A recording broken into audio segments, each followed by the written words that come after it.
whole genre of creativity, we are going to talk about how creatives can basically be in risk of suffering depression if they're less active. Is this the case?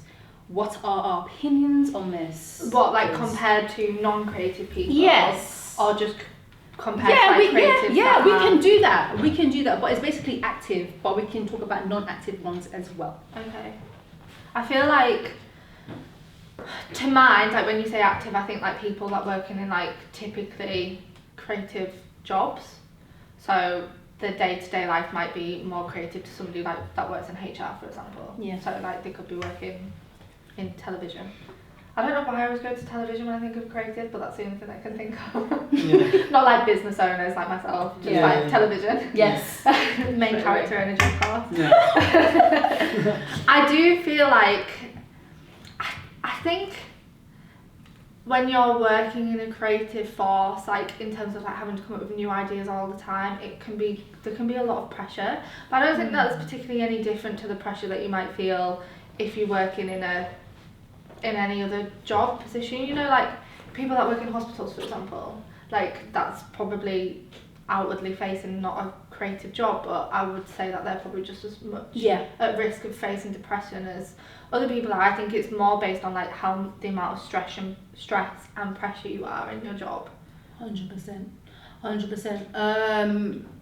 My one family member of mine works in hospital, and not to just be, you know, over the top, open about everything, he definitely goes into detail how he feels seeing people and all that stuff, and how it is and how stressful it is, and he finds his job very rewarding, but at the same time it is quite stressful. Even though he's proper active in what he does feel like, oh my god, this is a bit much. Yeah, you know, it does take a toll on you. And we can also compare to people who are, you know, in the public eye.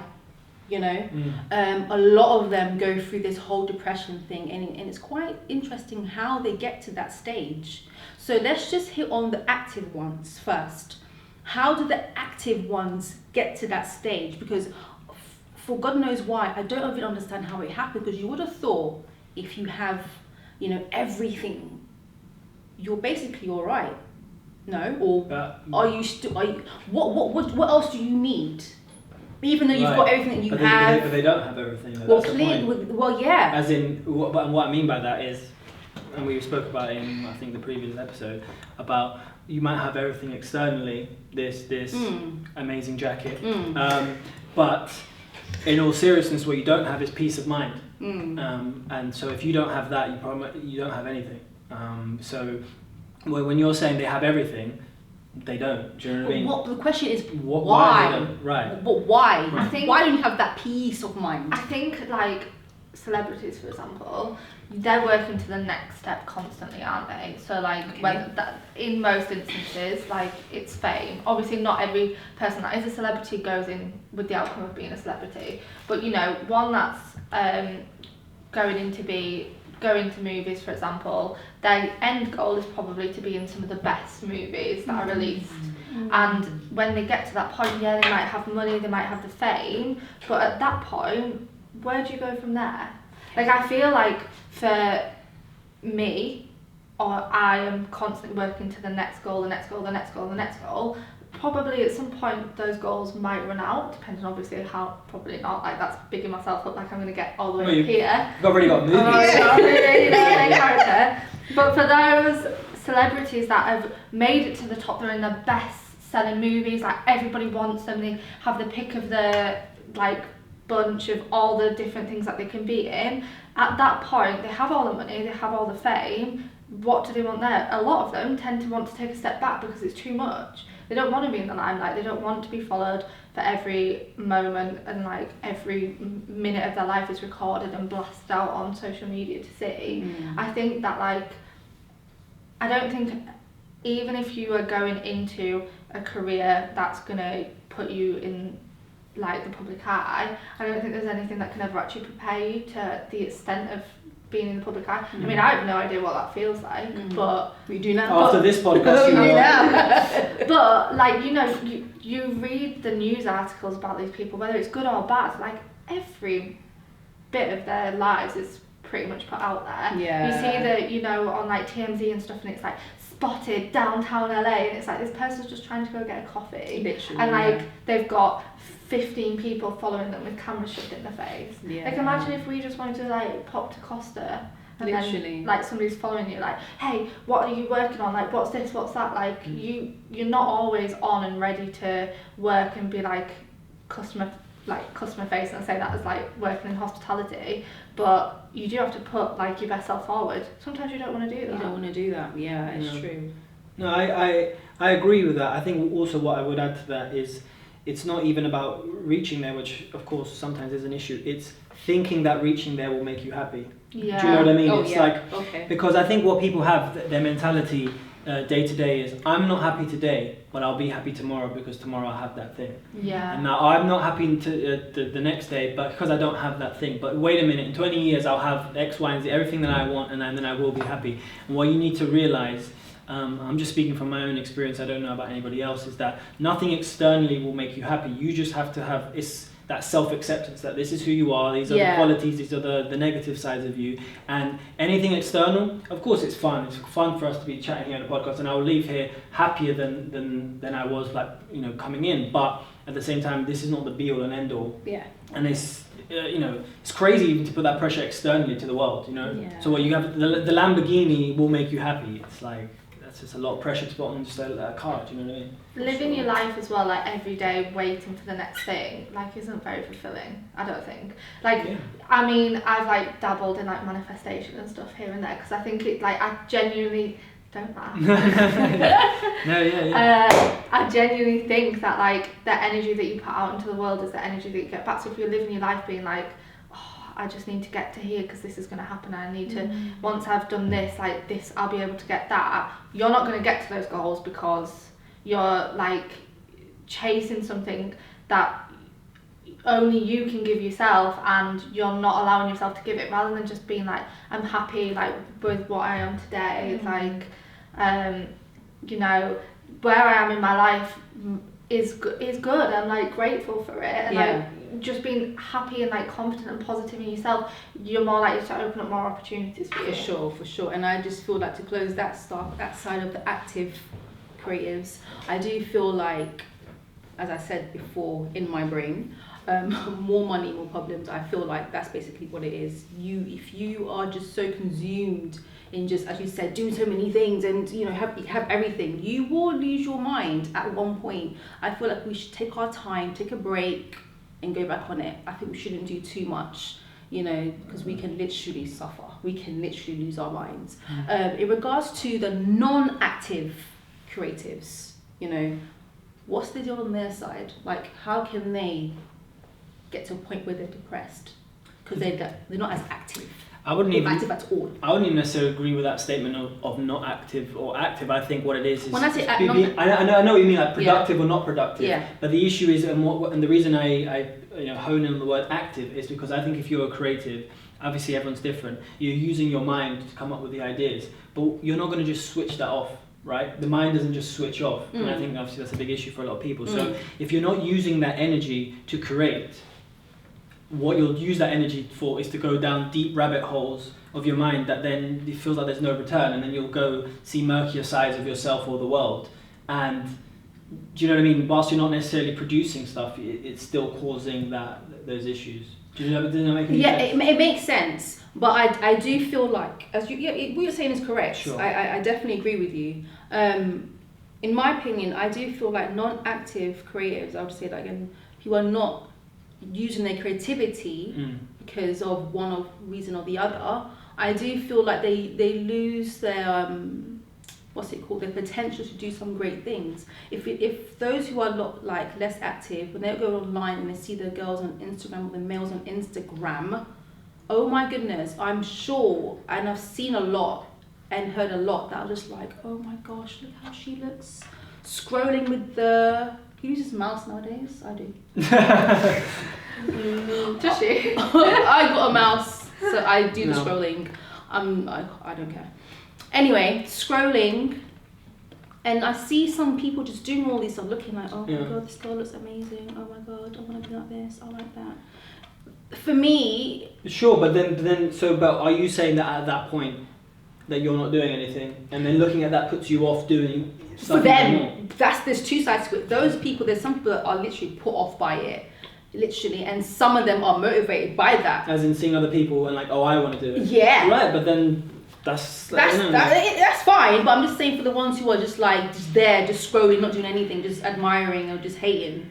Those people are the ones that I do feel for, because they can literally get depressed because they really want to be that person. They want to be there, and I do feel like social media does have a bad effect on people who are less active.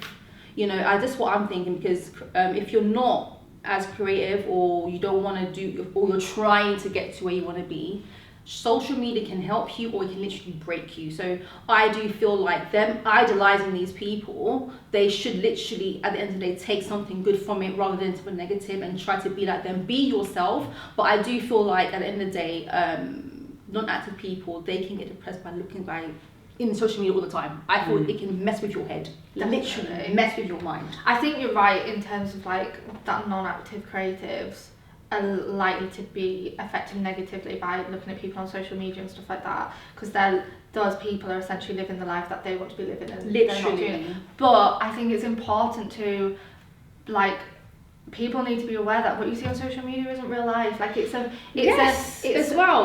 portion of the good times of that person's life that they are putting forward for people to see. And I think it needs to be, I think there are influencers and like celebrities out there that are showing more rawness and like real things that are going on in their lives, you know. And I think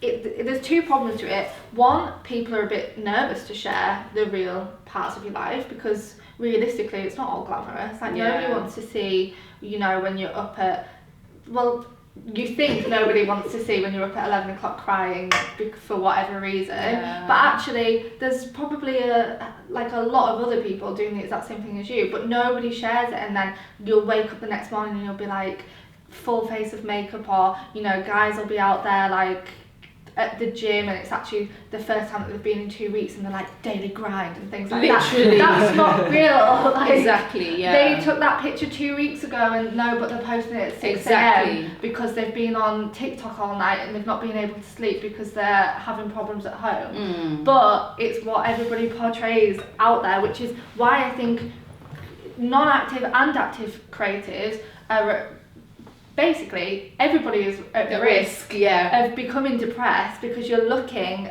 at social media which is portraying a life that's not real, and it's not attainable either. This notion of like everything's good all the time and I'm happy every single day is not real. It's not real. Like, it doesn't guys, it's not real. It ain't tell you real. now, it's not real. Like, it might come as a shock to you, but I don't always look this good. I mean, it took several man hours to even just like look presentable. So, but I think it's just a point of of us all becoming more comfortable to, and there's big things, isn't there, at the moment, especially like after last year and being because of COVID, and like the BBC did that Speak Out campaign, and like was it on BBC? There was something, I can't remember, but like loads of celebs like banded together and be like, it's okay not to be okay type thing. Oh yeah. Yeah, and I think it's important that, you know, you have these conversations with your friends, and then like maybe if you are on social media and you're putting yourself out there, like maybe you should share it with your wider social media following, that actually your life isn't great all the time. That doesn't mean that you have a crappy life, it just means that you have tough times and like good times. And people should be more confident to share like just as much of the bad times as they should be with the good times. Yeah, I totally I think agree. everybody's at risk, to be honest. Yeah, to sum it up in a whole, everyone is at risk. Whether you're a non-active or an active creative, whatever it is, we are all at risk of being depressed in some form of way, actually. So moving forward, I want to touch on like celebrating the creatives as a whole. you know. Every industry is different when it comes to creativity, whether you're a singer, you're a dancer, you're, I don't know, a rapper or fashionista, you know.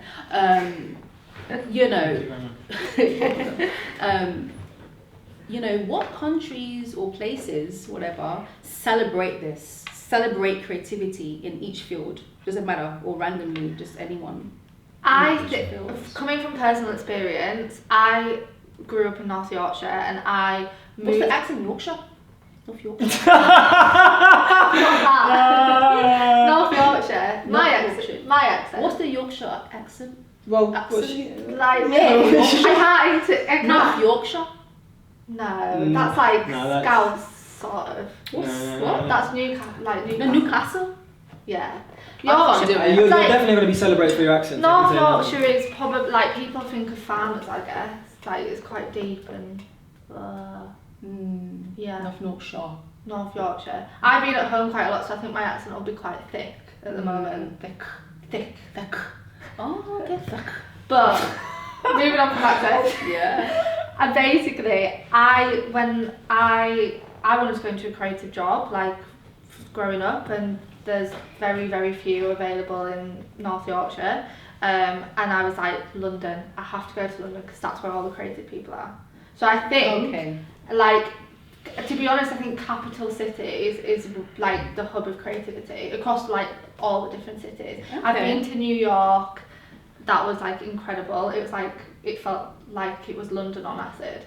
It was really? Yeah, it was insane. Wow. And I was just like, oh my god, there's so many cool people everywhere. And they're probably not actually that cool, but they just look cool because I think there's just a lot more freedom in capital cities. Yeah. Like from where I am from, it's actually funny, I got fish and chips with my dad like the other night, a bit random off it, but I was dressed in, like it wasn't even that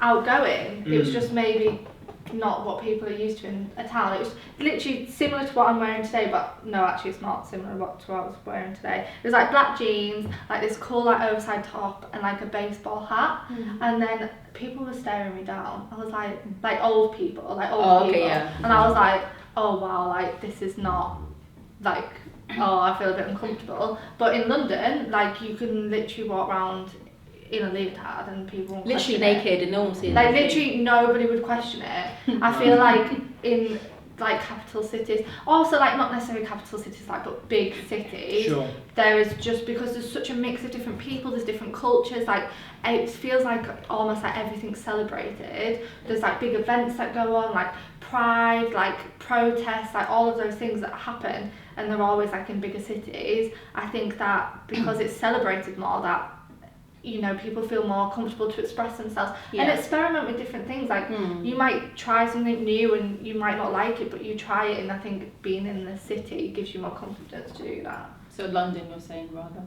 Well, I like capital cities in like every country. Okay. So like I think basically capital cities for different countries is like the hub of creativity. Got you. Obviously it's hard to speak because I've only been to London and New York, but London and New York. Okay. What are your thoughts? Well, I mean, what angle do you want me to take with that? Like, where do you want me to go with that in terms of? Because you mentioned at the beginning, it's like where in the world do they celebrate? Yeah, it could be anywhere. Like, where do you think like anywhere celebrates creativity at its finest? And you don't necessarily like mean like awards or anything like that. We can go for the awards, please. Because I like that one.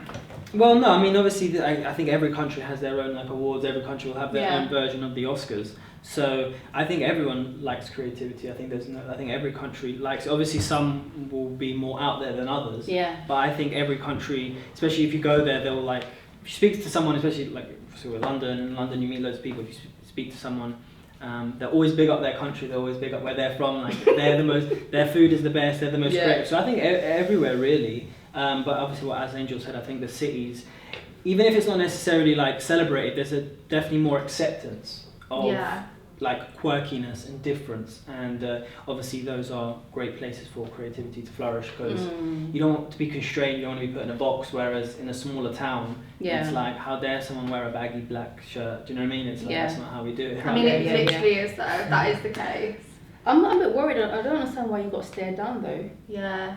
Well, it was because it was like in the posher part I of. mean, how big were the fish and chips? Were they like huge? But I only got chips. No. Oh, okay. No, this lady. That's why they were looking This at you. lady literally pushed in front of me in the queue. Like she was that rude. I mean, obviously you get rude people here and there, but I was like. Maybe she smelt London on you and she's like, go back to the big city. What does London smell like? Smells like. I think as well. This goes. I don't get what the Bakerloo like. It's just what you said. Like this goes off topic a little bit, but I do think that younger people, like younger generations, are more accepting. What of, age bracket? Like 30 and under. Okay. Are like more accepting of like different trends and like people just being experimenting and like being like more freedom to express themselves in whichever way that they want.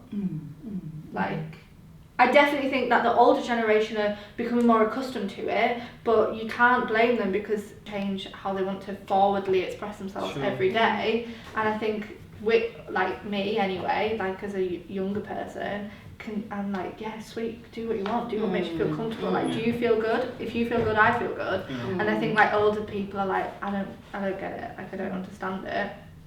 So I think that's why the younger generations like move to the cities and like older generations are all in like the smaller towns. Yeah. Like that's why. Makes sense. Yeah. Sure. I like that. I'm pleased with all these beautiful answers, but to wrap it up, I like the musical side of things a lot because I feel like I can sing. But well, I like play us out then, no, with the little tune. Yeah, there'll be a moment for sure. this a few episodes ahead. Sure. But I'm loving the America vibe of how they celebrate the musicians. I feel like they really do go all out. Whether it be Soul Train Awards or Gospel Awards or just any form of award show, they do this, and I do like that. It celebrates them, it remembers them for who they were back in the day or just now. I love that. So for me, I do like America, how they celebrate and do awards to just say a big thank you to you, a big thank you to you. And even here in London, the BAFTAs Awards, when it rains all the time. I love how they celebrate them as well. It's quite nice. So I feel like award shows in general, just that, whether it be in London or America, whatever, I feel like the music industry is definitely celebrated quite a lot. So I do like that. So yes, we celebrate all creativity, whether it be in London, China, America, whatever. We celebrate you all. You are all amazing people and creators in your own right. So that will wrap up our episode 3 of Rising Podcast. Yay!